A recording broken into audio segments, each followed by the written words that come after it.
are the fuel of growth, and an addled mind cannot generate breakthrough, aha, game-changing ideas. So these ideas, they just sit right outside of our awareness, barred by the wall of busyness, waiting for permission to grace us with their presence, but they don't.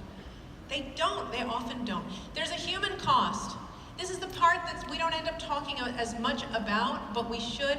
People are exhausted, people are drained, people are missing their families, they're living on Red Bull, they don't take vacations, they're addled to the point they can't sleep. There's an enormous human cost to working this way. But this is a business meeting. So from a business perspective, we'll talk about that human stuff later. This is a business meeting, so from a business perspective, I have to say that it is the bottom line cost that is the most underexplored in this area. Because if we took a lens where we looked at busy work as waste, we would find that it is actually phenomenally expensive. Phenomenally expensive.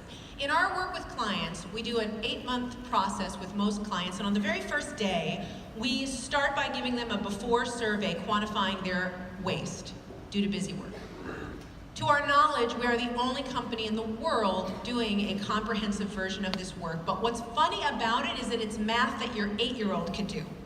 Because what we do is we just take salary data based on how much they're worth, we take the self-reporting data of how much stupid time they waste, we cut that self-reporting data in half because it's self-reporting data just to be really conservative, and then we quantify it, and it comes out to be about $1 million of annual waste for every 50 people in a line of business due to just stupid stuff.